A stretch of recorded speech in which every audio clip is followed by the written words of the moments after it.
some things going on in the game right now. Renown level 70 Covenant mounts are available this week, so get your 7,500 anime points. And yep, these are colorations of the mounts that you've already got when you unlock flying.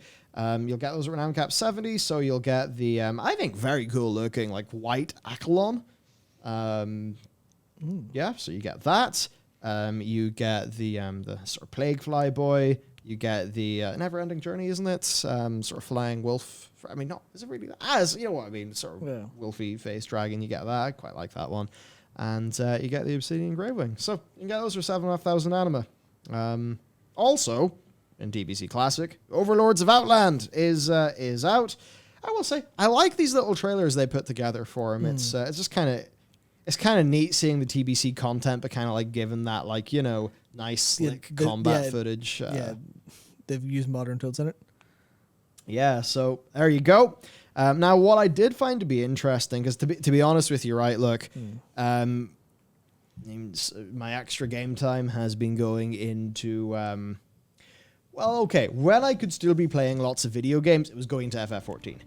But we have a lot of video game things that we are prepping at the minute. I mean, like us and game dev. So yeah, there's just the team's working really hard. We have got upcoming, you know, dates and deadlines and important things going on, which has basically completely destroyed my. Well, it's the sort of thing. I was doing even when I was gaming. Like seriously, oh my god, my apartment is frankly embarrassing. I got a new vacuum cleaner last night. Of course, the vacuum cleaner, and Matt, you're not going to be surprised whatsoever. I don't know how this happened. But Matt, I got the vacuum cleaner last night. Yeah. The vacuum cleaner and set attachments are in my apartment.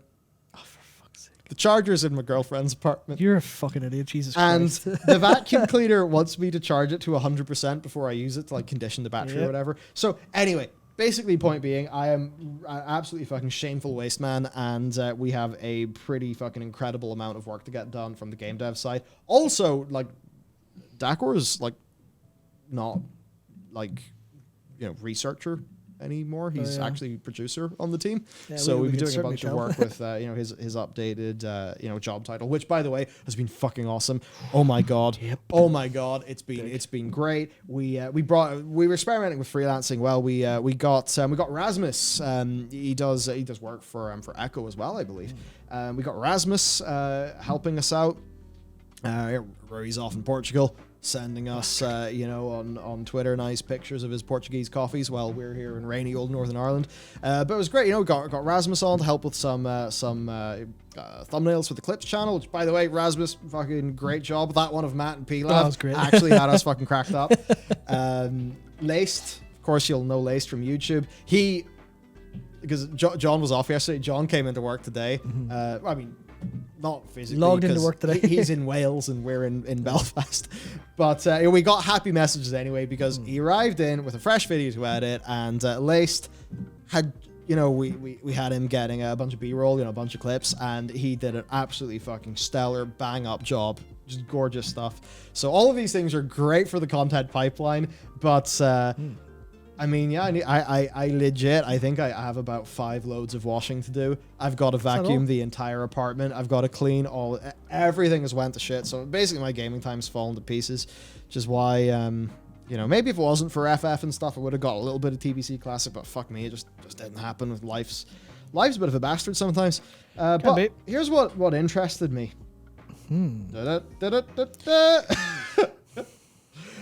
A lot of this is just going to be the Blizzard have lost the narrative. I am sure for most of the people who are just playing TBC Classic with their guild, and they're like, cool, get a relive it here and have fun.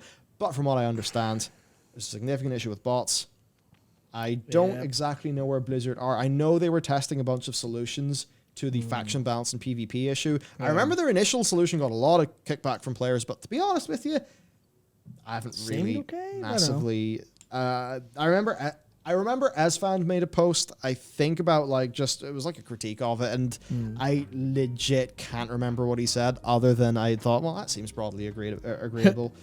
But yeah, just interesting there, and I have to wonder, you know, is a lot of those dislikes like just the broader Blizzard environment impacting this or whatever? Possibly, because I did just see one of the top comments on that was, unlike Blizzard, Quentin Flynn did nothing wrong. Obviously, Kael'thas being a strong part of this would draw attention to that, especially if he's voice lines in that trailer. I haven't watched it, so I'm not sure. No, he doesn't. Does he not? Okay. He's replaced. Oh, I mean Kael'thas. Oh, of course, yeah. Yeah, so that's likely a thing of people going, nah, I'm not super interested in what Blizzard antics are. But I think, and I'm not actually sure. I need to do a little bit of research into this, but I have seen a lot of complaints about TBC Classic in particular. It seems to have not. Maybe there's like a very happy, quiet player base, but from what I've largely seen, it has not been anywhere near as strong as Classic was for player engagement and stuff like that. So I'm not super sure. Just the world's been a lot more quiet about it than I expected. Similar, actually, yeah. Perhaps we could launch an investigation into it. We've already done that, the on boost thing. Yeah. I recorded the second part of that today. A fucking banger of a video. You did an incredible job. Thank you. Lots of Matt was Matt was talking to like the leaders of boosting communities. Yeah. And it's fascinating. It's fascinating. And yeah, and it's not like we certainly do think boosting is a large problem in the game. Yes. I would like to think it's not a hit piece on the boosters or the boosties. I mean, especially the second video I just recorded. Yeah. There is so much talk, especially with the Hukan community's internal survey of basically like why people are engaging and what they're all doing, and it's all solving problems. And it's just that thing. It's one of the lines you had in the script that was just like perfect. Imagine if you could go into the group finder and get a perfect group where everyone is either as good as you or better than you, and nothing's going to go wrong. Yeah. And you can see the content and engage in the content in a way, and boom. And it was just a very interesting thing. We learned a lot doing that video. We actually have a second investigation in it's sort of into inflation. Yeah, we might do something else in WoW Token at some stage, but I have to wonder, what's going on with TBC Classic? I wonder because maybe when there's smoke, there's fire, and there's a bunch of community dissatisfaction, then there's a lot of smoke.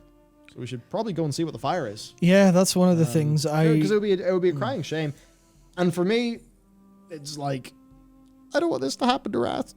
Because look, at least being a fucking lazy waste man, I will have enough time to play Wrath, because we all know that Wrath is so much faster than TBC and Classic. So, I don't want any of the issues that seem to have hit TBC to hit Wrath. So maybe we should do a investigation into it and see what's up. One of the things I'm not sure if I actually, will be able to do it. In fact, I need to see if I can get speaking to certain people, but definitely the botting community, or not the botting community, the botting community, the botting problem around TBC seems absolutely brutal, and that's something I touched on in the boosting video, is the botting's effect on the economy, that we actually might have to investigate for the gold inflation stuff. Oh wow, yeah. Because obviously that's inherently tied to it. Maybe just talk about think piece wise, but that's all very, very.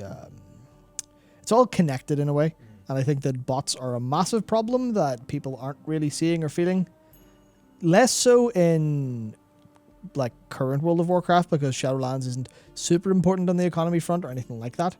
It would be more of a sort of minor annoyance versus what it would be in TBC, whenever the economy at that stage was so much closer to the heart of every player. Yeah. In terms of how much gold is available, stuff like that. So I wonder how is the difference, or what is the difference between your average primal farmer in TBC and TBC Classic? I wonder. I have no idea. I mean, hey, if you are a farmer of primals then and now, let us know.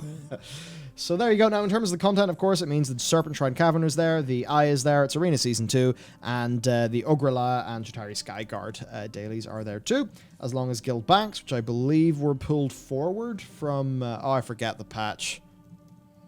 It was the patch that because we did it in the TBC doc, it was the patch that the ZG patch?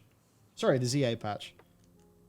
I couldn't tell you. I think they pulled the Guild Banks slightly forward anyway. And then, of course, the LFG tool that I'm sure several people will use, like last time where... Fantastic. That's really an important thing. Yeah. Now, also, this is a nice thing we wanted to call out because this is exactly what we want to see. World of Warcraft news and development updates, 14th September 2021, so it's a bit of an older post by now, but we just thought we wanted to call this out because this was, well, basically, right, with so much to keep an eye on, we know it's not easy to catch every social post or forum reply. To help you stay on top of it all, we wanted to share a quick summary of the latest news and developments we're focused on for Shadowlands and Classic WoW. And, of course, that's what we've basically been talking through. Not this literally, but we're not going to go over everything today. But, I mean, hey, it's neat? We got our little preview videos for the new raids. I mean, this is actually some really good B-roll. So, That's gorgeous, yeah.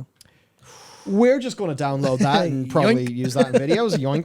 Yoink indeed. Yoink and fair dues to the person who put it together. It's actually quite nice, as I said earlier, to see just that cool modern, a bit more of the cinematography be applied to that classic content.